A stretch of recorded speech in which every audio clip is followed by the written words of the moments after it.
Good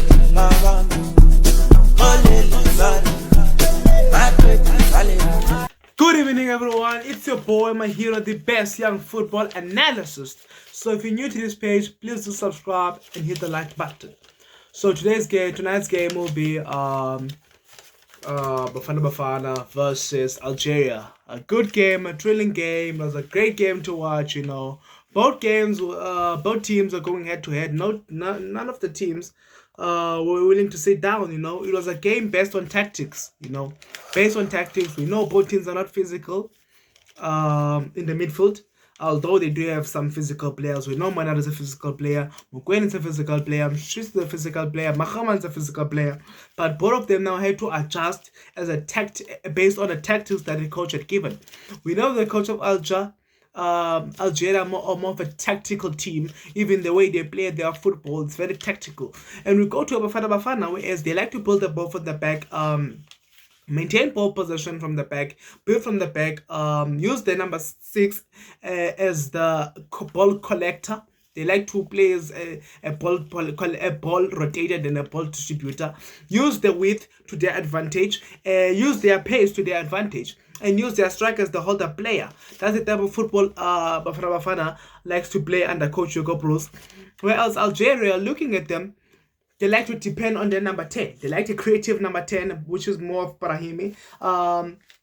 They like to open the defense, expand the defense. You will see a player going that side, a player going that side. They are withdrawing the players to move in order to open space centrally. That's the type of that's the type of play they like playing. Yes, they're not usually cool and composed in the midfield. Yes, they are composed in playing, but you won't see them many of them in one place. Unlike Bafana, you will see 3 players, 4 players doing touch, trying to get out. Whereas them, you will see Algeria playing long passes, using their pace to their advantage, as much as they are cool and composed. But at the end of the day, it was a 3-3 draw for Bafana in Algeria. You could see Bafana from the beginning of the game. They were chasing the game. They wanted a goal in the first 5 minutes, and they were this close. Remember, Oceanapolis got the ball, hit it, and it hit the post. That's how close he came, Apolis, to banging his first goal for Bafana. Hopefully, he does get his first goal as time goes, because the ball is the boy is brilliant. He's an upcoming star for Bafana. He's something that Bafana should keep and monitor. So yeah, the first goal of the game. The first goal of the game came from Benzia, number 12 from Algeria. I think he plays his football in Europe. I don't know. So now the problem with Bafana is the structure, the defensive structure. A good save from Williams. It was a good save from Williams. It was a shot from Brahimi. Good save from Williams. Now there's a counter attack from Bafana, as you guys can see below. Bafana in a counter attack. But now what is phase 2? What if this counter attack breaks and turns against us? What is phase 2? There's no phase 2.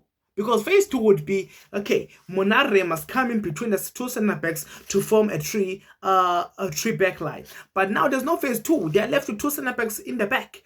There's no phase 2. They are caught out of possession. It's a 4v2, as you guys can see, because it was a good interception at the back line of Algeria. Good interception from the 6. He was able to play again a good quick counter attack from Algeria. They can see that Bafana out of possession. They take the ball as fast as they are. 1-2 passes, and they're able to get into between the defense. You see Benzia inside the box, and Damsel Mukwena, he tries to catch him off balance and get him off balance, Benzia. But because Benzia is cool and composed inside the box, that's the type of player you need. A player that will relax and see he saw that the 4 below post, it's open, and obviously nothing Williams could do. There's nothing Williams could do. And as I said, poor defensive structure from Bafana.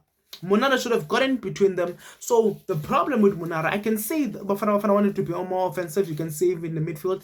You can see even in the midfield, Monare, Mukwena, Shishi.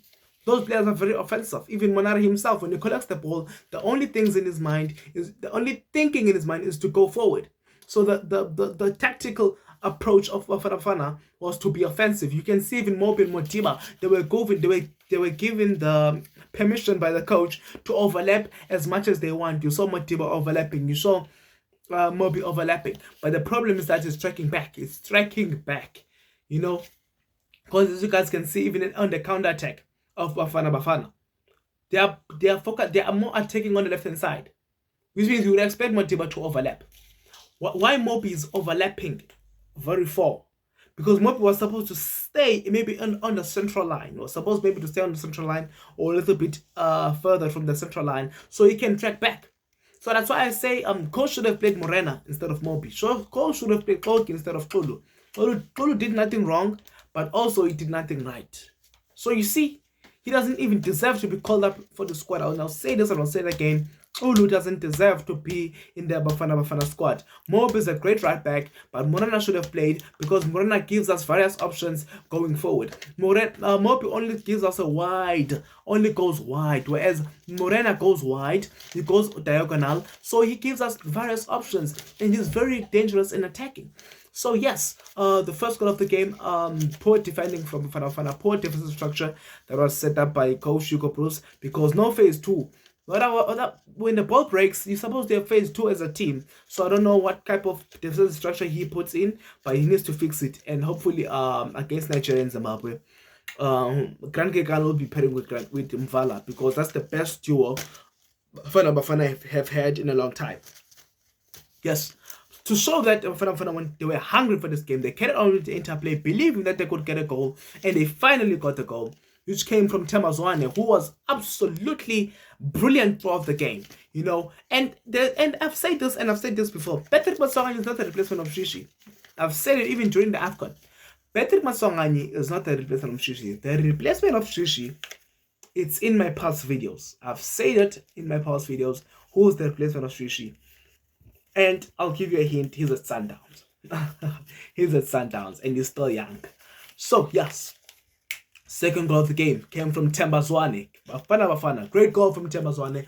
The problem is that with Algeria, as I've said, when they receive the ball, their main aim is to make 1-2 passes and split the defense.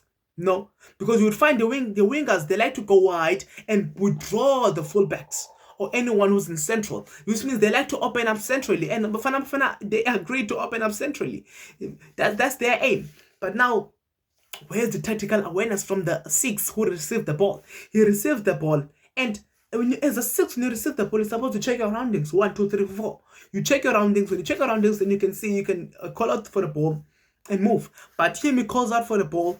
No tactical awareness from him. No awareness, no special awareness, but good tactical awareness and special awareness from Mukwena to say that he's out. He's out. Mukwena presses, dispossesses the ball, gives it to Ikram Reyners, who was an excellent ball holder throughout the game. He holds the ball, turns it, and gives it to Mshishi. Good interplay from Mshishi and Mayambela. Mshishi gives it to Mayambela. Mayambela holds it, gives it back to Mshishi. Mshishi gets the goal. That's it. And a great goal, and that's how Bafana equalized to make it 1-1. Very unselfish from Mayambela, as you can see. Very unselfish. I thought he was gonna shoot it for himself, but throughout the game, Mayambela had a good combination with Mshishi. So you gotta give every time there's a goat next to you, you gotta give the ball to him, and that's what Mayambela did. He showed, even the celebration, he showed respect towards Mshishi. So the game carried on. Mshishi carried on with his spectacular play. Third goal of the game came from Bafana. Bafana takes the lead. The score is 2-1. Mshishi gets the ball with one touch. He beats the player, gets inside the box, curls the ball, and it's a goal. So that shows the type of play that Bafana, how important is Temazwane is in this team. He's a very important player. He is an attacking midfielder that's able to drop deep into play. As I've said, even against Andorra, I was surprised why Patrick Masongan is not dropping deep and help out, because you can see Mustel is doing many back passes. But whereas Mshishi, he drops and plays also as an 8 and helps out, which makes the job much easier for Tebza, which is Tebogo Mukwena, you know? Yeah, so it was a great goal from Tembazwane, as you guys can see. Good color from Tembazwane, and hopefully this is what we want. This is what we want from him, and this is what we expect from him. This is what we expect from him. And we gave this game away. We should have won this game. We should have won. Bafana Bafana should have won this game, but this game proved that we are the best Southern African team in Africa. We're the best Southern African team. We were facing maybe the second best Northern African team or nation, football nation in Africa. No, we know Morocco's number 1. Surely Algeria's number 2, having to win the Afcon in 2019. And hopefully with this team that Hugo Bruce is building, we can win the Afcon of 2025. We can finally break the barrier and get outside the group stages of the World Cup 2026. It's been long since we've entered the World Cup.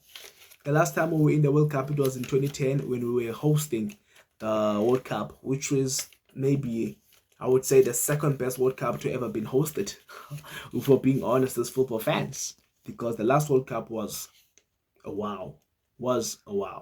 So, yes, the fourth goal of the game. I think it was the fourth goal of the game. It was the fourth goal of the game to make it 2-2. The goal came from, I think it was the sixth. I'm not sure, but it was a bicycle kick from Benzia. A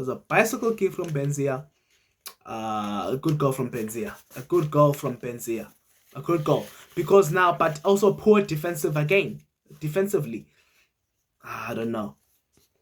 That's why I said I could in the backline I would have preferred Morena, Ogi, Grand Kekana, and also Matiba. Yes, maybe that goal could have came from Benzia. The goal that Brahim scored was gonna come, but there could have been a good defensive structure, considering the fact that Ogi is a good leader. So the goal from Benzia, a bicycle kick, a good, well taken bicycle kick, but a poor defending from Matiba, because I think it was Benzia. He takes out Grand Kekana, and he has to deal with Matiba. He chips the ball up and he gives him the bicycle kick. Matiba doesn't even jump. I don't know what was his reaction. I don't know why is he lifting his leg. Obviously, why are you lifting your leg? This is not karate. So he should have jumped for the ball. Instead, he just got scared of the cocks. I mean, since when in football you get scared? No, you want that if the soccer ball is gonna hit you, it's gonna hit you, but do it for the team. That's why I say the presence of Mvala was felt. I missed Mvala during this game. I missed him, and hopefully he'll be available against Nigeria and Zimbabwe. So overall, it was a great game. A very intensive game. And even in the second half, when coach took out Monad and put in Grand Mahaman, same technical approach. We need a 6 that will collect the ball and have only one plan, which is to move forward. And that's the job that Grand Mahaman came in and did. When he collects the ball, he moves forward. But there were subs that were made that I was unhappy with. Like taking out Shishi. You're not supposed to take out those players. Players who are playing a vital role into the team. Taking out Mayambela. You want to win the game, don't take out those players. So it was a great game. Even the approach of Bafana Bafana, you could see that the approach of Bafana Bafana was to win.